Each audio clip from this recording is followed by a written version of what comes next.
มีសុខមួយចាននេះទំនងឯបងប្អូនមើលសាច់ឡើងពេញចានតែម្ដងនិយាយរួមទៅកន្លែងហ្នឹងគឺល្បីយូរហើយខ្ញុំអ្នកខេត្តកំពង់ធំដែរតែមិនដែលបានទៅញ៉ាំសោះហ្មងនិយាយទៅនឹងគឺជាលើកទី1ឯដែលបានទៅទាំងដែរគ្រួសារខ្ញុំគេអត់ទៅញឹកញាប់អញ្ចឹងណា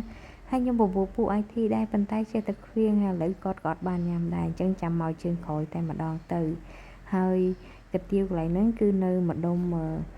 ខ្នល់បែកដែរផ្លូវប្របែកទៅព្រះវិហារនិងសៀមរាបអញ្ចឹងណាបងប្អូនឥឡូវមកហ្នឹងគឺចង់ចិត្តអស់ទៀតហើយទៅម៉ោង7ជាង7:08ណាកាទៀវគឺថាលក់ដាច់ខ្លាំងមែនតើឥឡូវខ្ញុំមកហ្នឹងគឺអត់មានកន្លែងអង្គុយទេអញ្ចឹងតរងចាំពួកគាត់រៀបចំតុថ្មីឲ្យអញ្ចឹងទៅហើយនិយាយពីថាម្ទេសហើយម្ទេសឆាតំណងមែនតើនិយាយរឿងអីដែលថាមិនដាច់ណាបើគ្រឿងផ្សំគេឡើងឆ្ងាញ់យ៉ាងហ្នឹងហើយហ្នឹងហើយខ្ញុំចូលចិត្តណាម្ទេសដែលមានរសជាតិហឹរហើយគាត់ឆាខ្លួនឯងអញ្ចឹងទៀតគឺថាសប្បាយចិត្តហ្មងញ៉ាំកន្លែងណាក៏ដោយឲ្យតែម្ទេសគាត់ក្លុកធ្វើខ្លួនឯងតានីហ្មងថាឆ្ងាញ់វាអត់មានរសជាតិប្រៃហើយគឺវាហឹរខ្លាំងត្រូវចិត្តយើងតែម្ដងហើយខ្ញុំញ៉ាំអត់ចូលចិត្តត្រឡប់ដាក់ក្នុងស៊ុបទេគឺចូលចិត្តលាយជាមួយនឹងទឹកជ្រលក់ដាក់ឲ្យហឹរខ្លាំងទៅគឺថាពេញចិត្តតែម្ដងហើយបើថាគ្រឿងផ្សំកាទៀវអីក៏អត់ចូលចិត្តថែមគ្រឿងអីញ៉ៃដែរអ្នកលក់គាត់ដាក់ឲ្យប៉ុណ្ណាគឺញ៉ាំប៉ុណ្ណឹងអូយឃើញហើយលេបទឹកមាត់តែម្ដងបងប្អូនខ្ញុំមិនដឹងថាវីដេអូហ្នឹងខ្ញុំបានកាត់តម្ដងហើយនៅតែដោយសារតែខ្ញុំមើលវីដេអូចាស់ត្រូវលុបចោលអញ្ចឹងឥឡូវយកមកកាត់ថ្មីទៅបើសិនជាបានបង្ហោះឲ្យសូមបងប្អូនអធិស្ឋានផងហើយមើលតែមាត់ទៅខ្ញុំមិនហ៊ានរ៉េតឲ្យថាឆ្ងាញ់ឬមិនឆ្ងាញ់ទេតែតំណងខ្លាំងណាស់សាច់ច្រើនខ្ញុំញ៉ាំអត់ចង់អស់ទេរាល់ដងខ្ញុំញ៉ាំកន្លែងនៅពេញអីពីច្រើនដាក់ដុបដាក់អីបានឆ្អែតអីចឹងណាតែនេះមិនបាច់ដុបទេបងប្អូនគឺថា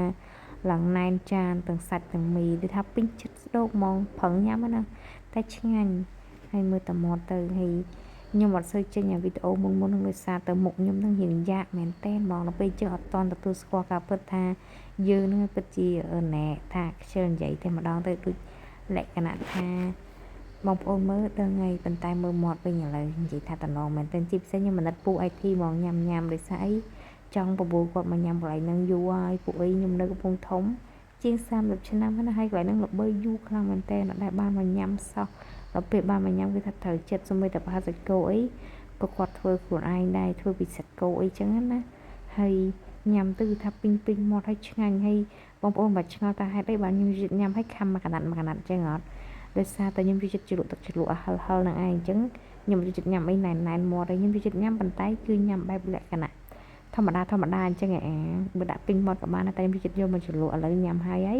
ក៏ចាប់ផ្ដើមរៀបចំចេញទៅផ្ទះដែរអញ្ចឹងមានឱកាសខ្ញុំនឹងទៅញ៉ាំម្ដងទៀតជាមួយពូ IT ហើយមើលកូនពូគេនិយាយពីថាញ៉ាំឆ្អែតទៅគឺថាដើរគ្មានជាពាក្យអ្នកណាមករៀបទេបងប្អូនហើយល្អមែនតើវីដេអូនេះក៏បានបញ្ចប់អរគុណជម្រាបលាបាយបាយ